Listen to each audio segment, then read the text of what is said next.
오늘의 말씀 제목을 다 같이 읽어보도록 하겠습니다. 나팔, 화 심판이 시작되는 5달 동안 해야 할 깨어 회개하기. 아멘. 오늘의 말씀 요한계시록 9장 5절과 10절의 이 말씀은 나팔 심판 가운데 있습니다. 그 중에서 나팔 심판 가운데서 특별히 8장 13절에 있는 말씀에 이어지게 됩니다. 8장 13절 다 같이 읽겠습니다. 내가 또 보고 들으니 공중에 날아가는 독수리가 큰 소리로 이르되 땅에 사는 자들에게 화가 있으리니 이는 새 천사들이 불어야 할 나팔 소리가 남아 있음이로다 하더라. 아멘. 이 9장 5절과 10절은 이처럼 나팔 심판이 시작됐는데 앞서 4개 나팔 심판이 끝났고 남아있는 3가지, 5째, 6째, 7째 나팔이 남아있을 때 날아가는 독수리가, 말하는 독수리가 선언한 화 3가지 선언에 해당하는 심판입니다. 그렇다는 이야기는 이 5째, 6째, 7번째 나팔 심판은 그 전에 있었던 1, 2, 3, 4 나팔의 심판하고는 비교할 수 없을 정도로 그 강도가 매우 세다는 것을 보여주고 있습니다. 오늘의 말씀 9장 5절에 보면 이렇게 되어 있습니다. 그러나 그들을 죽이지는 못하게 하시고 5달 동안 괴롭게만 하게 하시는데 그 괴롭게 함은 정갈이 사람을 쏠 때의 괴롭게 함과 같더라 라고 하면서 얼마나 그 고통이 심한지를 보여주고 있습니다. 아마 가장 큰 고통은 무엇일까요? 바로 6절에 있는 말씀과 같습니다. 다 같이 읽겠습니다. 그날에는 사람들이 죽기를 구하여도 죽지 못하고 죽고 싶으나 죽음이 그들을 피하리로다. 아멘. 이생의 목숨을 끊으면 고통은 사라진다고들 흔히들 이야기합니다. 그런데 아무리 죽기를 구해도 죽지 못하면서 그 고통을 견뎌야 하는 그 시간, 얼마나 고통의 시간이겠습니까? 말로 다 할 수 없을 겁니다. 그런데 이 기간이 오늘의 말씀에 보면 5달 동안이라고 이야기를 합니다. 특별히 오늘은 성탄절이 끼어있는 주입니다. 그래서 오늘을 성탄 주간으로 교회에서 많이 정해서 오늘 설교는 주님이 오신 것을 준비하는 본문을 가지고 많이 설교를 합니다. 오늘의 요한계시록 9장의 본문 외에 이사야서의 본문이 있었습니다. 대표적으로 이사야서 40장 3절에 4절 같은 말씀이 대표적이라 할 수 있습니다. 또는 누가복음 유아기 예수님의 유아기 탄생설화 같은 것들이 대표적이죠. 그런데 오늘은 특별하게 제가 이 요한계시록 9장 5절과 또 10절의 말씀을 선택한 특별한 이유가 있습니다. 여기 보면 5달 동안이라고 했는데 저는 이 주님 오신 날을 기념하는 성탄절이 이처럼 다가오면, 특별히 오늘처럼 오늘이 20일이니까 딱 닷새 전입니다. 이렇게 5일 앞으로 다가왔습니다. 또한 한 해를, 성탄절이 다가왔다는 것은 우리가 한 해를 마감하는 것도 그만큼 성큼 어느덧 다가왔다는 이야기죠. 이처럼 새해를, 한 해를 마무리하고 또 새해를 계획하는 그런 송구 영신도 어느덧 우리 코앞까지 왔습니다. 우리는 이 얼마 안 남은 기간 동안은 무엇을 어떻게 준비하고 예비하면 좋을까요? 바로 이러한 주제를 가지고 생각을 하면 저는 이 오늘의 말씀 9장 5절과 10절에 있는 5달 동안이라는 이 말과 너무나 마음이 합하는 것을 느끼게 됩니다. 이사야서 40장 3절과 4절을 다 같이 읽겠습니다. 외치는 자의 소리여 이르되 너희는 광야에서 여호와의 길을 예비하라. 사막에서 우리 하나님의 대로를 평탄하게 하라. 골짜기마다 도두어지며 산마다 언덕마다 낮아지며 고르지 아니한 곳이 평탄하게 되며 험한 곳이 평지가 될 것이요. 아멘. 이 구절 아마 모르시는 분들이 없을 겁니다. 최소한 1년에 한 번씩은 이 말씀을 듣거나 읽은 적이 있으실 겁니다. 이 말씀은 신약에 와서 특히 중요한 말씀이 되죠. 이 이사야서 40장 3절과 4절의 말씀은 왜 그렇게 중요할까요? 여러분, 이것을 읽으면 생각나시는 게 있나요? 대표적인 사람? 바로 세례 요한이죠. 예, 세례 요한이 생각납니다. 여호와의 길을 예비하라, 평탄케 하라. 사실 이 예비하라라는 이 말은 도대체 어떻게 하는 것이 여호와의 길을 예비하는 걸까요? 여호와의 길을 우리 하나님의 대로라고 표현을 합니다. 그렇다는 이야기는 여호와의 길 A 예비하라, B 우리 하나님의 대로 A 다시 그러면 B 다시에 해당하는 게 평탄하게 하라 이기 때문에 예비하라는 것은 다른 말로 하면 우리 보고 평탄케 하라는 겁니다. 그러면서 4절에 설명을 주고 있습니다. 골짜기마다 도두어지며 산마다 언덕마다 낮아지며 골짜기 깊이 패인 곳이 도두어지며 올라가고 산마다 언덕마다 높은 곳이 다시 평탄하게 낮아지며 고르지 아니한 곳이 평탄하게 되며 험한 곳이 평지가 될 것이며 즉 이것은 길을 닦는 모습을 그대로 표현하는 겁니다. 로마가 전쟁을 준비하면서 길부터 닦았죠. 왜냐하면 전쟁을 나갈 때는 많은 군대를 동원시키기에 가장 유리한 길을 만드는 게 우선이었습니다. 이 골짜기를 메우고 또 산을 낮추면서 평탄하게 하는 이 작업은 그야말로 대로를 만드는 과정과 같습니다. 이 말씀이 어떻게 우리에게 적용이 될까요? 많은 사람들이 이렇게 이야기합니다. 산과 언덕처럼 교만했던 것은 낮아지고 또 골짜기처럼 깊이 상처받고 일그러진 사람들은 그 자존감이 하나님 앞에서 회복되는 그 시대를 이야기한다고 흔히 이야기합니다. 저는 이 성탄절과 송구영신을 앞두면 늘 오늘의 말씀 이사야서 40장 3절 4절이 사실 가장 많이 생각이 납니다. 이 말씀은 제가 조금 후에 좀 더 자세히 나누고 우선 요한계시록 9장 5절 10절을 먼저 같이 나누도록 하겠습니다. 요한계시록 9장 5절 그러나 그들을 죽이지는 못하게 하시고 5달 동안 괴롭게만 하시는데 그 괴롭게 함은 정갈이 사람을 쏠 때의 괴롭힘과 같더라. 요한계시록 9장 10절 또 정갈과 같은 꼬리가 쏘는 살이 있어 그 꼬리에는 5달 동안 사람을 해하는 권세가 있더라.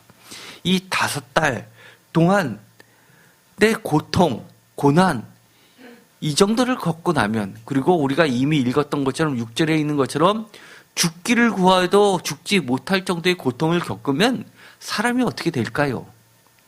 여러분은 이런 고통을 겪으면 어떻게 될 것 같습니까? 왜 대답이 없으십니까?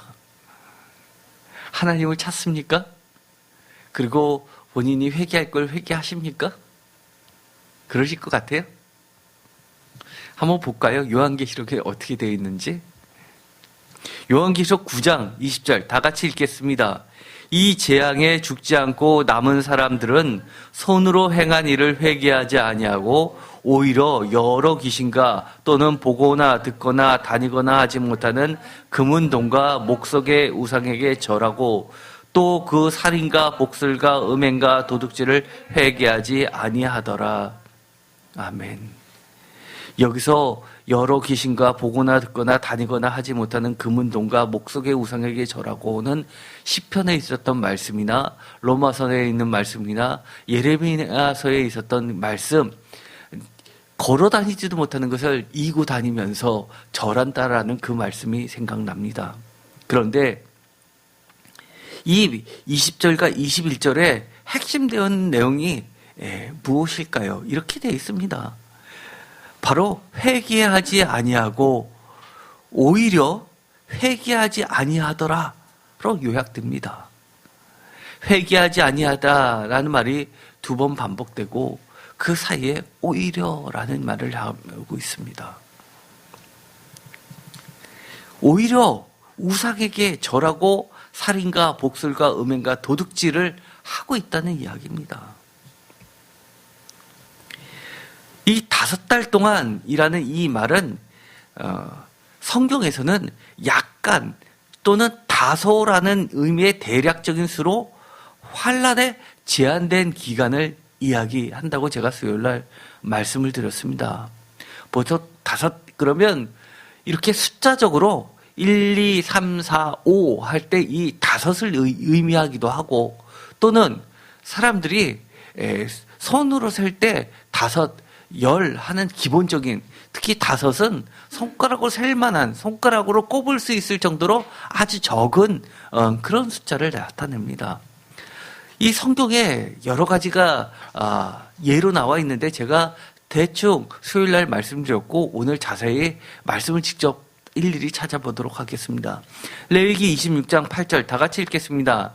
또 너희 5이 100을 쫓고 너희 100이 만을 쫓으리니 너희 대적들이 너희 앞에서 칼에 엎드려질 것이며. 아마 이것은 어르신들이 너무 좋아하는 말씀입니다. 저도 어렸을 때 할머니께서 기도를 해주시면서 저의 머리 위에다가 안수를 하시면서 이 기도를 해주셨던 게 지금도 잊혀지지 않습니다. 제가 이것을 들으면서 그 어렸을 때 5이 어떻게 100을 쫓아? 이런 생각을 했었습니다. 쉽게 말해서 싸움을 하는데 5이 100이면 1대 20하고 싸워서도 이긴다는 이야기 아닙니까? 여기서 5이라는 것은 아주 적은 숫자가 100 또는 만, 아주 많은 사람을 능히 이긴다는 이야기도 그렇게 해석될 수 있습니다. 또 사사기에 보면 유명한 것이 있죠. 18장 2절 다 같이 읽겠습니다. 단저선이 소라와 에스다올에서부터 그들의 가족 가운데 용맹스러운 5사람을 보내어 땅을 정탐하고 살피게 하며 그들에게 이르되 너희는 가서 땅을 살펴보라 하며 그들이 에브라임 산지에 가서 미가의 집에 이르러 거기서 유숙하니라. 이 구절은 굉장히 유명하죠. 이 단지파가 북쪽으로 이동할 때 정탐꾼을 보는데 용맹스러운 5사람을 보냈다고 합니다. 우리는 예를 들어서 가나안 땅을 정리할 때 여호수아는 몇 명을 보내죠? 12명이죠. 왜? 이스라엘 지파의 대표자 1명씩을 뽑습니다. 그런데 단지파는 한 개 지파인데 5명이나 보냅니다. 그래서 저는 상대적으로 좀 많네 이런 생각을 예전에 했었습니다. 그러나 이렇게 신학교를 가고 나니까 이것은 1, 5의 개념보다도 사실 매우 적은 수라는 겁니다.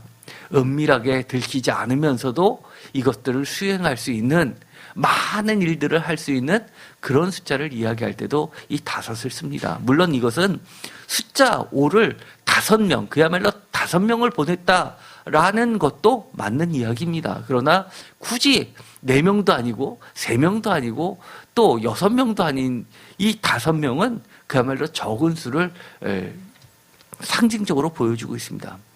또 대표적인 게 있죠. 다윗과 골리앗 나오는 사무엘상 17장 40절에 있는 것처럼 이것도 같이 읽겠습니다. 손에 막대기를 가지고 시내에서 매끄러운 돌 5을 골라서 자기 목자의 제구 곧 주머니에 넣고 손에 물매를 가지고 블레셋 사람에게로 나아가니라. 다윗이 하나님을 의지하면서 평소에 양을 돌면서 했던 것, 돌을 5을 골라가지고 돌판 배지를 하는 모습을 보여주게 됩니다. 그러면서 골리앗을 물리치죠. 이 돌 5개, 차돌 5개, 이것은요, 저 많은 숫자, 거대한 무리 앞에서 볼품없는 무기라는 뜻도 됩니다. 또 이것은 정말 5을 의미해서 블레셋의 5 연맹체를 모조리 아주 볼품없는 무기를 가지고 한꺼번에 하나님을 의지하여서 멸망시키는 것을 상징적으로 나타내기도 합니다. 또 아주 유명한 말씀이 있죠. 이 오병이어의 기적에 버금가는 이 떡덩어리를 이야기할 때 사무엘상 21장 3절에 보면 다윗이 찾는 것이 있습니다. 다 같이 읽겠습니다. 사무엘상 21장 3절. 이제 당신의 수중에 무엇이 있나이까? 떡 5덩이나 무엇이 있는 대로 내 손에 주소서 하니. 그를 따르고 또 다윗은 며칠 동안 굶으면서 피해서 제사장에게 갔는데 겨우 구하는 게 떡 5덩이를 이야기합니다. 그런데 이거는 떡 5덩이는 매우 적은 양의 최소한의 음식을 이야기합니다. 오병이어의 기적에서 바로 이 아주 어린아이가 소년이 떡 5덩어리와 물고기 2마리 이것을 주님께 내놓죠. 그것은 매우 적은 양이라는 것을 의미합니다. 최소한의 양이라는 것을 의미합니다. 고린도전서 14장 19절에도 아주 이것을 이해하면 쉬운 말씀이 있습니다. 다 같이 읽겠습니다. 그러나 교회에서 내가 남을 가르치기 위하여 깨달은 마음으로 5마디 말을 하는 것이 100,000마디 방언으로 말하는 것보다 나으니라. 아멘. 5마디 말을 왜 굳이 이야기했을까? 5마디 말과 반대로 이야기한 것이 10,000마디 방언입니다. 많은 말보다는 정말 5마디 말은 우리나라 말로 바꾼다면 1마디 말 이렇게 바꿀 수도 있는 겁니다.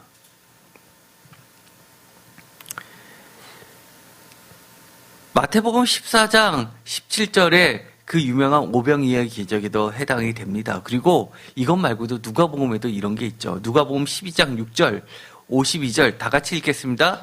참새 5마리가 2 아사리온에 팔리는 것이 아니냐.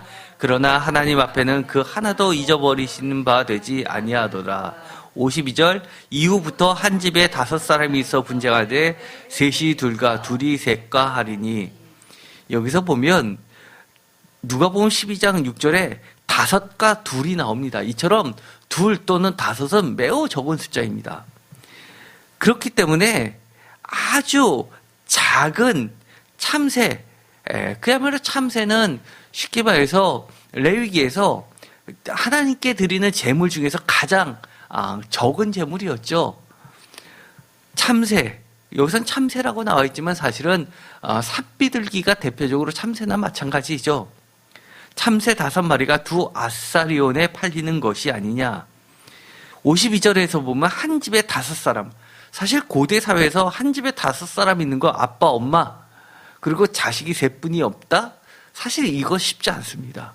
그렇다는 이야기는 가족보다도 훨씬 작은, 오늘날에 이야기하면 핵가족보다도 더 작은 구성원입니다. 그런데 5, 2 쪼개고 나머지 3 이렇게 되는 겁니다.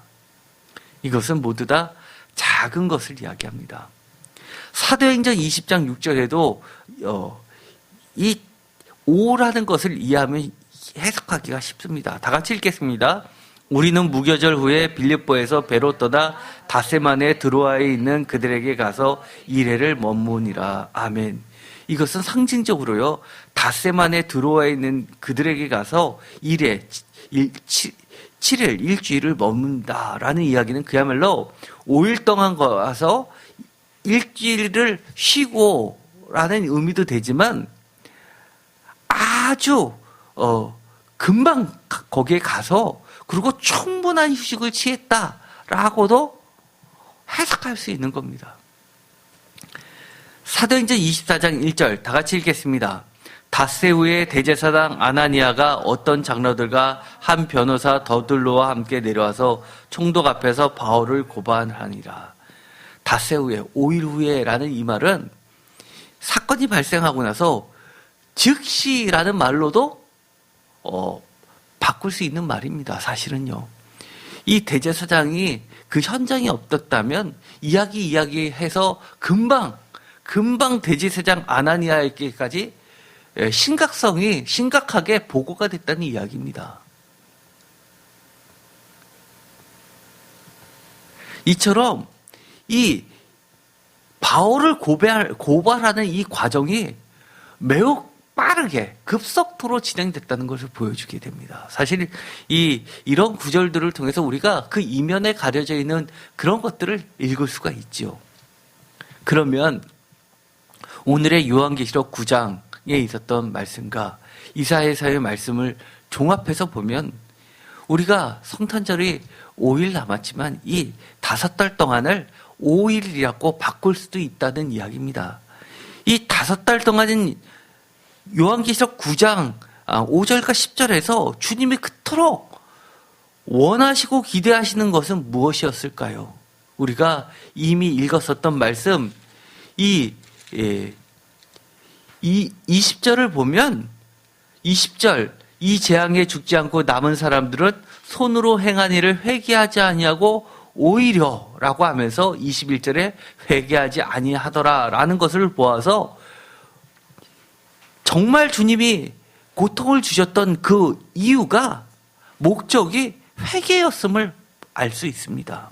이것을 봐서 우리는 회개와 구원의 관계를 알 수 있습니다. 주님께서 징벌을 주시는 것은 미워서가 아니라 사랑하시기 때문에 그들을 정말 구원시키시기 원하시기 때문에 징계도 주시는 겁니다.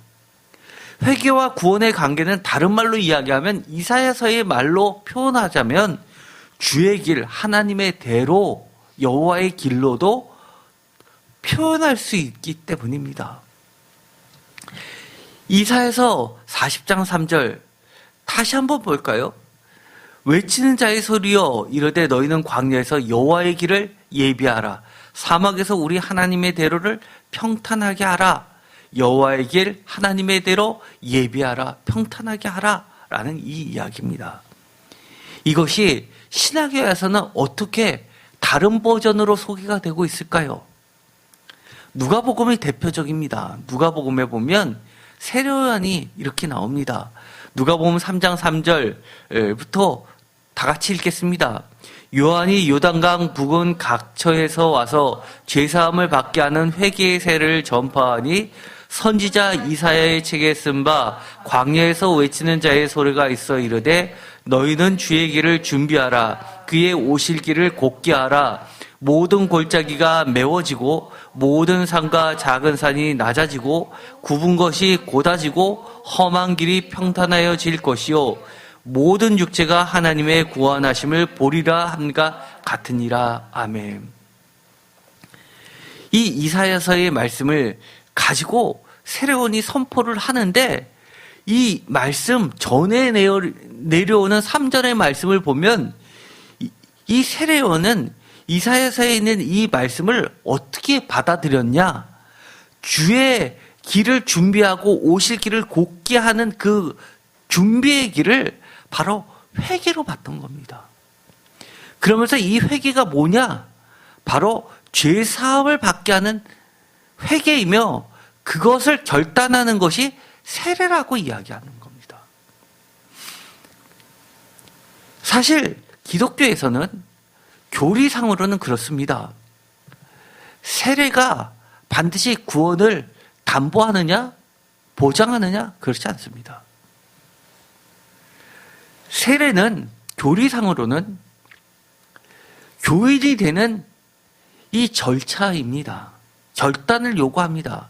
그래서 세례를 통해서 내가 죽고 새 사람으로 태어난다는 상징적 의미와 또 유명한 말씀이 있죠. 로마서에 보면 바울은 이것을 출애굽 사건으로 이해했던 겁니다. 내가 과거에 그 애굽에 놓여있던 죄 아래에 놓여있던 그 상태에서 출애굽하는 죄 사함을 받고 구원에 이르는 그 길로 이해했던 겁니다. 그래서 6절에 다시 한번 이렇게 이야기합니다. 모든 육체가 하나님의 구원하심을 보리라. 이 3절부터 6절까지 보면 죄사함 이퀄 세례 이퀄 구원입니다. 이 죄사함이 뭐냐, 세례가 뭐냐, 이것은 회개, 여호와의 길을, 주의 길을, 그의 오실 길을 준비하는 것, 곧게 하는 것, 그리고 메우는 것, 낮아지는 것, 고자지고 평탄케 하는 것이라고 이야기하는 겁니다. 이것이 다 같은 뜻입니다. 요한계시록은 주님의 재림을 이야기하죠. 복음서, 예수 그리스도의 초림을 이야기합니다. 이처럼 초림과 재림 모두 다 공통된 예수 그리스도의 구원 사역의 주제가 있습니다. 바로 회개이고 이퀄 그것이 바로 구원입니다. 우리가 이 요한계시록을 보면 얼마나 이 회개를 강조하고 있는지 모릅니다. 특별히 요한계시록 2장과 3장은 7교회에게 보내는 편지가 기록되어 있습니다. 많은 사람들은 사실 4장부터 그 뒷부분이 본론이고 2장, 3장 이것은 끼워 넣은 삽입이고 서론이다라고 이야기하시는 분들도 계십니다. 그러나 저는 이렇게 봅니다. 특별히 그 4장 이하부터 나오는 이 심판의 여러 가지 내용하고 2장과 3장에 있는 교회에 대한 편지하고 약간 자연스럽게 흐르지 않는 듯한 느낌이 날지 모르지만 그것은 이 심판하고 관련된 모든 4장 이후부터 이야기되는 모든 것을 2장과 3장처럼 우리에게 편지로 보내주는 그 내용을 다 포함시키는 겁니다. 4장부터 마지막 장까지는 결국 각 교회에게 우리에게 써준 편지의 부록 같은 겁니다. 대표적으로 우리가 7개의 교회 중에서 가장 중심에 놓여 있었던 거 우리가 구성으로 봤죠. A, B, C, X, C, B, A 봤을 때 네 번째에 있었던 교회의 또 중심 내용이 뭐였습니까? 회개하라. 또 하나는 끝까지 지키라. 그저처럼 요한계시록 2장 5절 다 같이 읽겠습니다. 그러므로 어디서 떨어졌는지를 생각하고 회개하여 처음 행위를 가지라. 만일 그리하지 아니하고 회개하지 아니하면 내가 내게 가서 내 촛대를 그 자리에 옮기리라. 회개하라. 2장 5절에 2장 16절, 2장 21절, 2장 22절, 3장 3절, 3장 19절 모두 회개에 대해서 이야기를 하고 있습니다. 이것이 재림에 관련된 요한계시록의 메시지였다면 초림, 마태복음은 어떨까요? 대표적으로 이렇습니다. 마태복음 3장 2절은 회개하라 천국이 가까이 왔느니라. 8절 그러므로 회개에 합당한 열매를 맺고 이것은 누구의 이야기입니까? 세례 요한이 했던 이야기입니다. 11절 나는 너희로 회개하게 하기 위하여 물로 세례를 뱉거니와 내 뒤에 오시는 이는 나보다 능력이 많으시니 나는 그의 신을 들기도 감당하지 못하겠느라. 그는 성령과 불, 보통 성령과 불의 이미지는 심판의 이미지입니다. 요한계시록도 마찬가지죠. 성령과 불로 너에게 세례를 베푸실 것이요. 마태복음 4장 17절 다 같이 읽겠습니다. 이때부터 예수께서 비로소 전파하여 이르시되 회개하라 천국이 가까이 왔느니라 하시더라. 이것을 보면요, 예수님이 오기 전부터 예수님이 오시고 나서도 첫 번째 설교는 회개하라입니다. 연속성이 있다는 겁니다. 마가복음도 마찬가지입니다. 마가복음 1장 4절에 세례요한의 회개 메시지, 그리고 마가복음 6장 12절에 제자들이 나가서 회개하고 전파 하고 회개하라 전파하고, 그리고 마가복음 1장 15절 이르시되 때가 찼고 하나님의 나라가 가까이 왔으니 다 같이 읽겠습니다. 회개하고 복음을 믿으라 하시더라. 이 마가복음에서도 15절에 보면 예수님의 회개 선포, 그 전에 세례요한의 선포, 그리고 마가복음 6장 12절에 제자들의 선포도 다 뭐하고 똑같다는 이야기입니까? 예수님 전후 모두 회개에 대한 내용입니다. 구원을 이뤘는데 회개의 길을 통해서 준비하는 겁니다. 누가복음도 마찬가지입니다. 누가복음 3장 3절, 3장 8절, 그리고 누가복음 5장 32절, 누가복음 24장 47절, 특별히 누가복음 24장 47절 다 같이 읽겠습니다.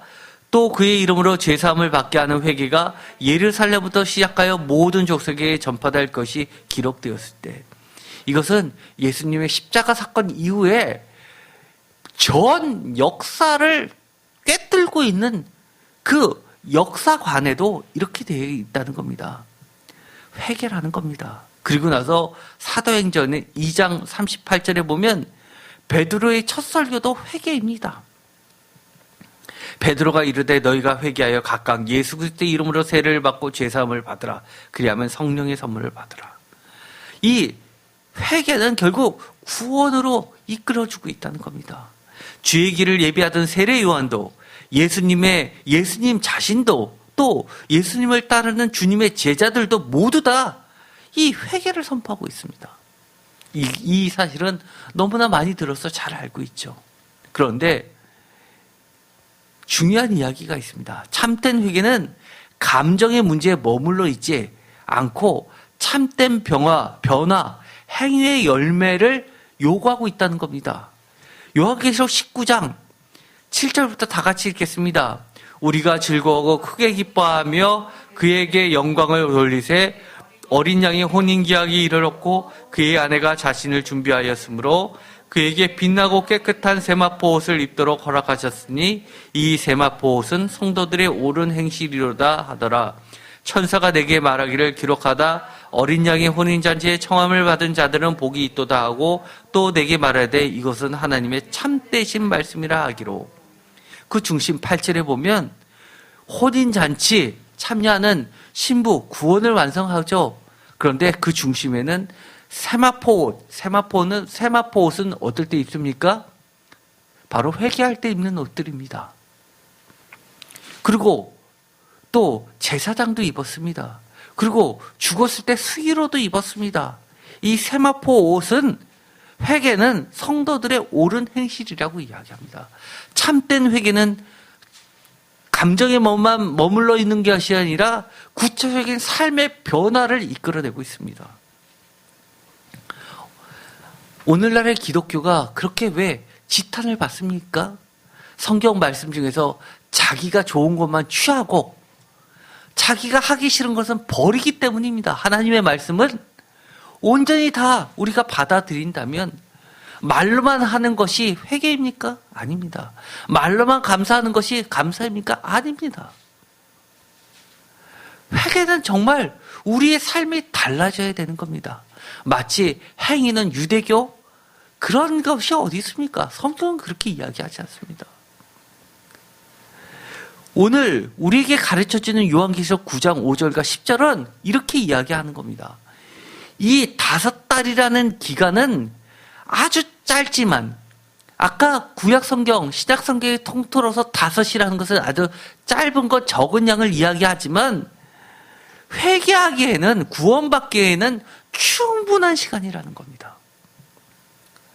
슬픔이나 역경이나 고난을 다 똑같이 겪는다고 고난의 세기가 정말 죽기를 원해도 죽을 수 없는 그런 고난의 세기가 최강이라고 하더라도 다 하나님의 은혜를 깨닫는 것이 결코 아니라는 것을 이 요한계시록은 우리에게 가르쳐주고 있습니다. 심판의 강도가 약했기 때문에 그들이 회개를 안 했다? 강도가 더 셌다면 회개했을 것이다 라는 추측은 착각입니다. 근본적으로 악하기 때문에 회개하지 않는 겁니다. 그럼에도 불구하고 주님의 목적이 심판, 즉 매질이 아니라 궁극적으로 궁극적인 구원에 있기 때문에 5달이라는 아주 짧은 시간을 선택하시는 주님의 은혜를 우리는 깨달아야만 됩니다. 한 가지 더 반드시 기억해야 할 것이 있습니다. 반대로 다 똑같이 기쁨이나 축복, 예를 들어서 우리가 그렇게 늘 기도 속에 이야기하는 건강, 부, 권력, 세상에서 소위 말해서 잘 나가는 것, 이 모든 것을 포함해서 이런 축복을 경험했다고 모두가 다 하나님께 감사하거나 그 거저 주시는 은혜를 고백하는 것도 결코 아니라는 겁니다. 아무리 큰 축복을 받아도 그것이 하나님의 은혜임을 망각하면서 마치 이렇게 축복받은 것이 자신의 능력이나 아니면 자신이 성실했기 때문에, 아니면 나아가서 자기가 기본적으로 좋은 집안에 또는 좋은 학교, 이런 여러 가지 배경 때문에, 또는 내가 특별히 운이 좋게 태어났다고 생각하는 정말 교만만 쌓아가는 저주의 길로 가는 사람들도 수두룩합니다. 반대로 극한 고난을 겪어도 자신의 의지로 살아남았다고 좀 더 세상을 악착같이 살면 된다라고 믿을 건, 날 어려울 때 도와줄 사람은 아무도 없기 때문에 자신밖에 없다는 식으로 하나님의 인도하심과 돌보심으로 그나마 극복할 수 있었던 은혜마저도 깨닫지 못하는 정말 가장 인생에서 불쌍한 그런 사람이 될 수도 있다는 것을 반드시 기억해야만 됩니다. 우리 살다 보면 정말 자수성가한 사람들이 있습니다. 그런데 너무나 악착같이 사는데 왜 저렇게 사는지 이해 못할 정도로 사는 사람들이 있습니다. 하나님의 말씀대로 하나님의 나라를 위해서 쓰려면 인색한 사람들이 있습니다. 그러면서 늘 입으로는 감사합니다, 모든 게 하나님의 은혜이지요, 그렇게 고백은 하면서도 막상 하나님을 위해서 내놓을 때는 정말 덜덜덜 떠는 사람들 많이 있습니다. 봉사라고 하면 시간 아까워서 여러 가지 이유 되면서 이리 빠지고 저리 빠지는 사람 많이 있습니다.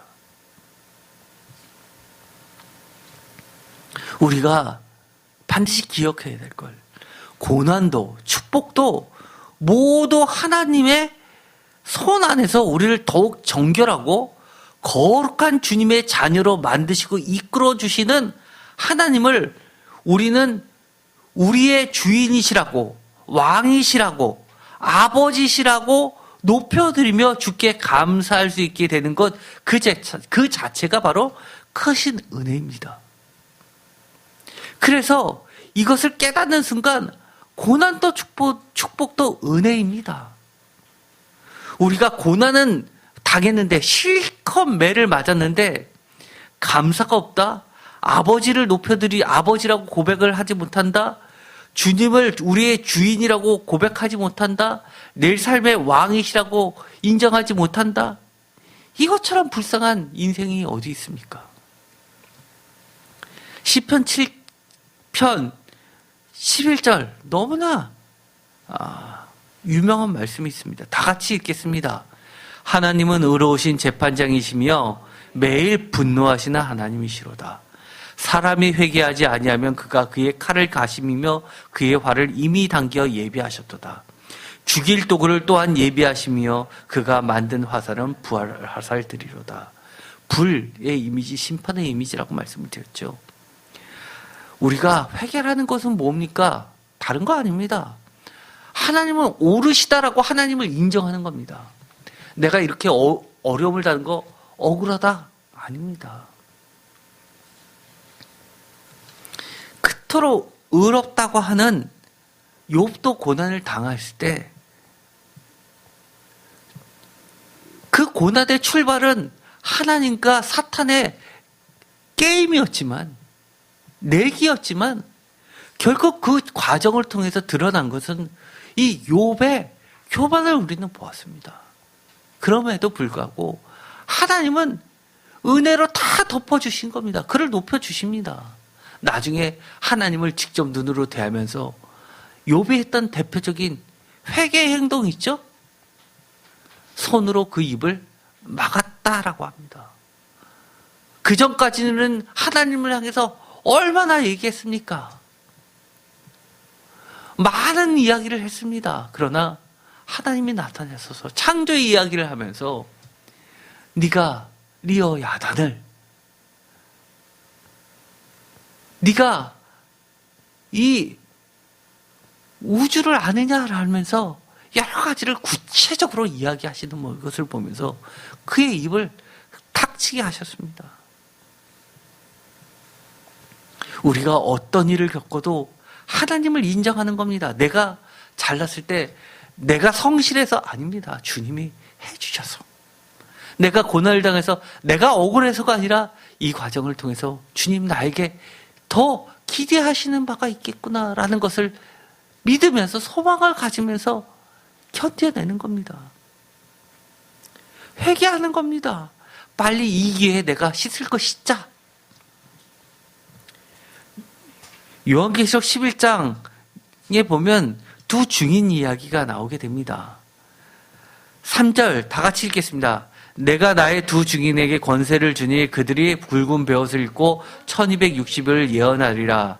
그들은 이 땅의 주 앞에 서 있는 두 감람나무와 두 젖대니 만일 누구든지 그들을 해거자 하면 그들이 입에서 불이 나와서 그들의 원수를 삼켜버릴 것이요 누구든지 그들을 해하고자 하면 반드시 그와 같이 죽음을 당하리라. 그들이 권능을 가지고 하늘을 닫아 그 예언을 하는 날 동안 비가 오지 못하게 하고 또 권능을 가지고 물을 피로 변하게 하고 아무 때든지 원하는 대로 여러 가지 재앙으로 땅을 치리로다. 그들이 그 증언을 마칠 때 무정에로부터 올라오는 짐승이 그들과 더불어 전쟁을 일으켜 그들을 이기고 그들을 죽일 터인지요. 여기 보면 이해 안 가는 장면이 나옵니다. 나의 두 증인을 두 감람나무 두 촛대라고 부르고 있습니다. 그런데 1260일, 1260일이 42달이죠. 그것은 3년 6개월입니다. 7년 완전수의 절반입니다. 반으로 줄여주신 숫자죠. 그런데 굵은 베옷을 입고 예언을 합니다. 어떤 예언을 할까요? 굵은 베옷이라는 것은 아까 회개를 의미합니다. 회개하라라는 메시지였습니다.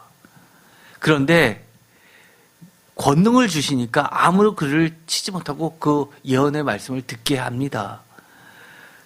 마치 엘리야를 생각나게 합니다.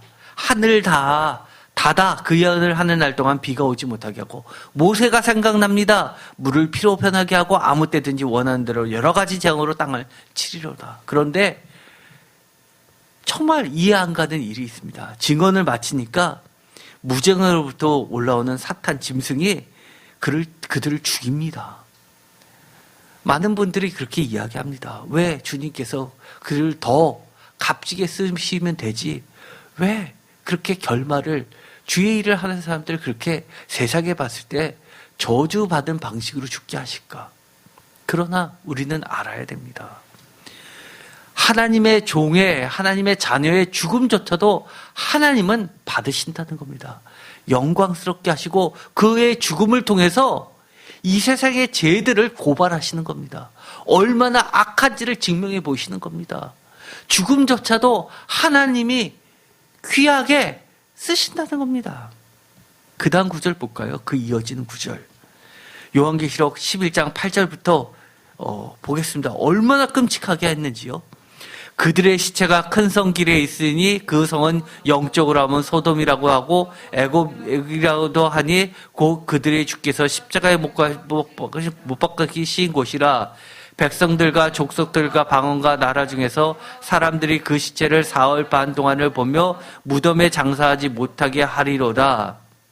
이 두 선지자가 땅에 사는 자들을 괴롭게 한 고로 땅에 사는 자들이 그들의 죽음을 즐거워하고 기뻐하며 서로 예물을 보내리라 하더라. 여기까지를 보면은요, 시체도 사흘 반 동안을 장사하지 못하게 하고 썩게 합니다. 그리고 다 보게 하고 사람들이 즐긴다는 겁니다. 그러면서 사람들이 어느 정도로 기뻐하냐 하면 서로 예물을 보낸다고 합니다. 이 정도로 악합니다. 사흘 반 동안이라는 것은 유대교의 전통 중에는 사람이 죽고 나서 다시 살 수 있는 생명이 붙어있는 기간을 며칠로 봤냐면 3 또는 4일로 봤습니다. 그래서 예수님께서 사흘 후에 부활하셨다라는 그 의미는 죽었지만 살아나신 기간, 살 수 있는 기회가 완전히 제거된, 완전히 죽었다, 육적으로 죽었다라는 것을 증명하는 기간이라는 겁니다. 사흘 후에 다시 살았다는 것은 혹시나 기절했다, 깨어났다라는 것이 아니라는 것을 이야기하는 겁니다. 완전히 죽었다라는 것을 증명하는 것이 사흘 후, 장사된 지 사흘 후에 부활하셨다라는 의미입니다.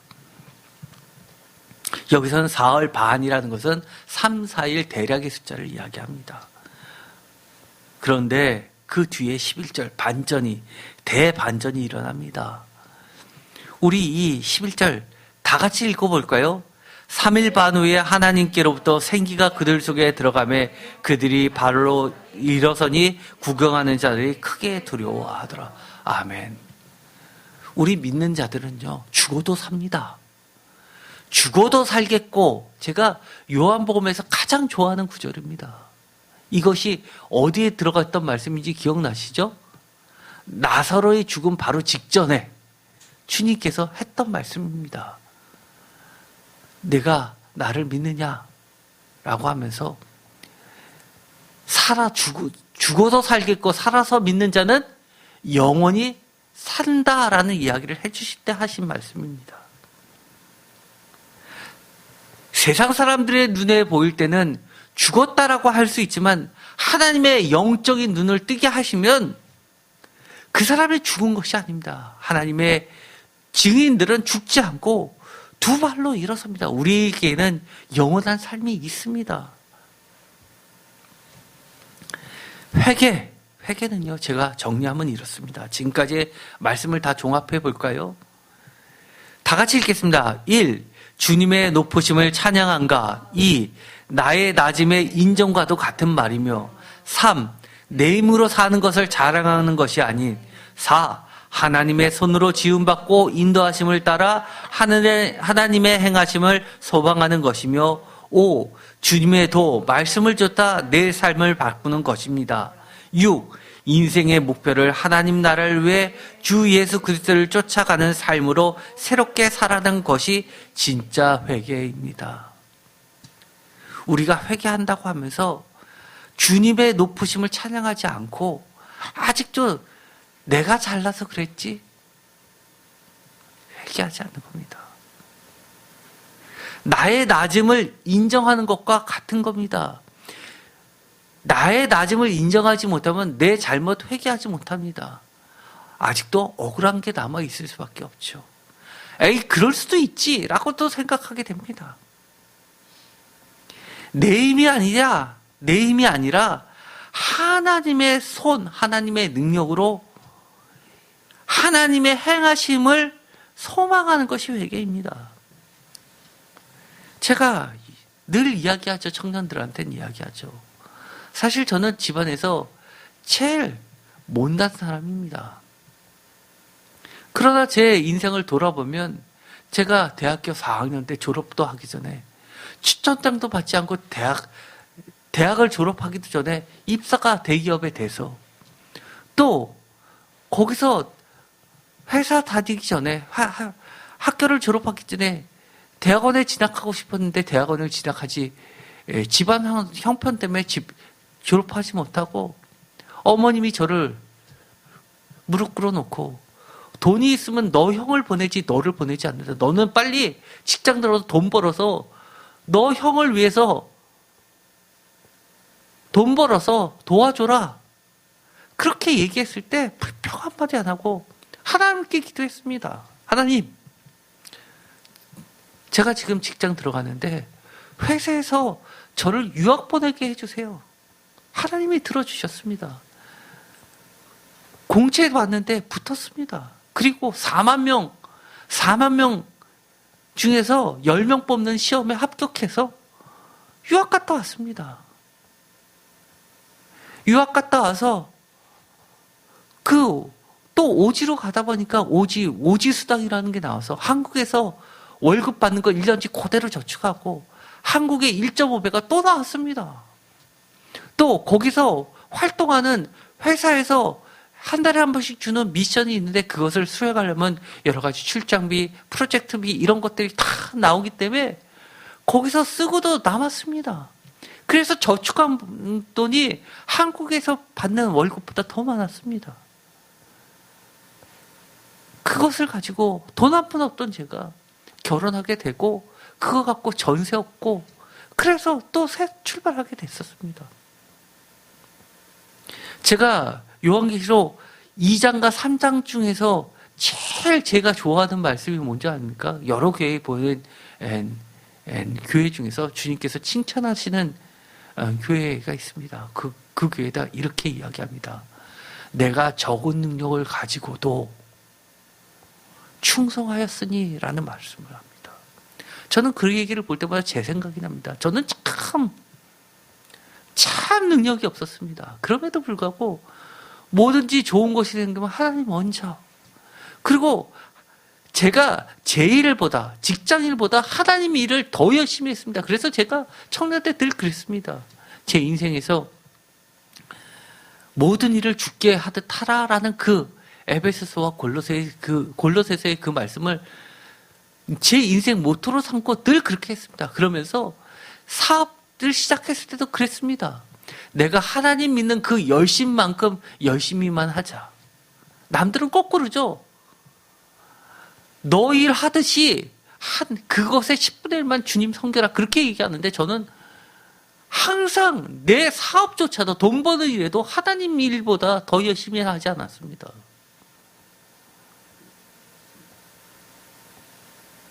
왜요? 늘 저보다도 저를 더 많이 사랑해 주시고 늘 하나님의 그 크신 은혜가 너무 좋았기 때문입니다.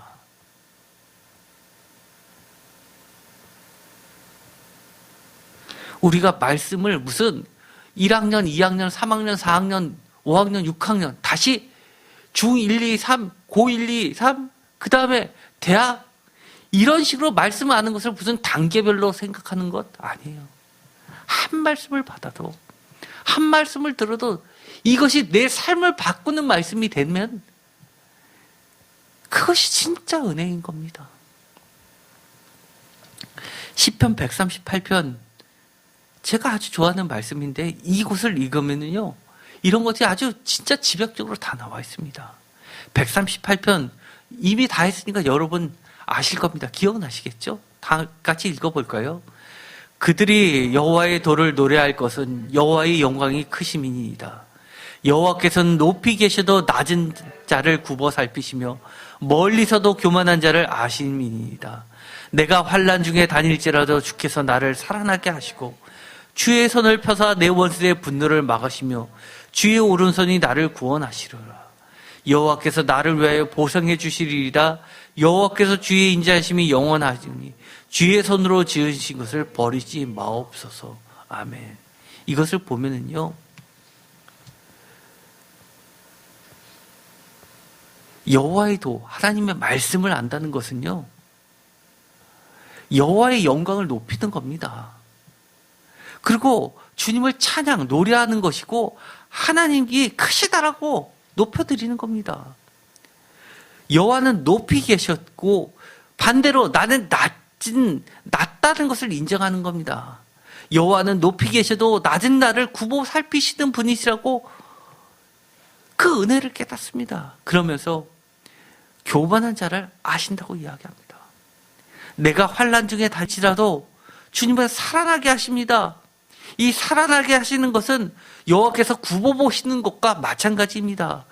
굽어보시고 살아나시고 구원시켜 주시고 그것이 8절에는 보상해 주시는 것이고 그것이 곧 버리지 않는 것이라고 이야기합니다. 뭐가요? 주의 손이 주의 오른손이 주의 손이라고 이야기합니다. 회개가 다른 것 아닙니다. 회개가 이 시편 138편을 읽어보면 회개가 곧 구원이고 구원이 곧 하나님의 은혜라는 것을 절절히 느끼게 됩니다. 우리 이제 닷새 남았습니다. 우리 각자 회개할 것 열심히 한번 회개해 봅시다. 지금까지 회개 많이 했지만 아직까지도 회개했지만 내 삶에서 달라지지 않은 것들이 있다면 그것을 이 닷새 동안 열심히 한번 바꿔보자고 노력해 봤으면 좋겠습니다. 어떤 분들은 회개하라 그러면 회개할 게 없는데요. 회개 이미 다 했는데요. 이러시는 분들이 있습니다. 그러면 다시 한번 내가 아직도 주님의 눈높이에 안 맞았나? 라고 한번 생각해 보십시오. 회개하라는 이 말을 나쁘게 생각하지 마십시오. 왜? 이 말은 곧 아까 시편 137편을 보면 어떤 말하고 왔습니까? 주님이 기대하시고 원하시는 그 모습대로 나를 바꿔주십시오라는 말하고 같은 겁니다. 우리가 이 남은 기간 동안에 차라리 우리들의 눈을 주님의 눈높이 수준으로 한번 올려봅시다. 그러면 우리가 회개할 것들이 많이 보일 겁니다. 아마 여기서 회개할 거리 가장 많이 찾을 사람이 누구겠습니까? 바로 저입니다. 여러분보다도요. 왜요? 하나님의 은혜를 더 많이 알기 때문에 사실 하나님이 기대하시는 것은요, 여러분보다 제가 더 많이 회개하기를 기대하고 계십니다. 한번 정말 우리가 회개하면서 주님의 길을 준비하고 곧게 하는 우리들이 됐으면 좋겠습니다. 기도하고 마치겠습니다. 하나님 감사합니다. 오늘도 우리에게 주님의 오심을 알려주시면서 다시 한번 주님의 길을 준비하라고 얘기해 주십니다. 우리가 힘써 회개할 수 있게 하여 주시옵시고 정말 우리의 삶을 주님의 원하시고 기뻐하시는 그 수준으로 바꿀 수 있게 하여 주시옵소서. 예수 그리스도의 이름으로 기도드렸습니다. 아멘.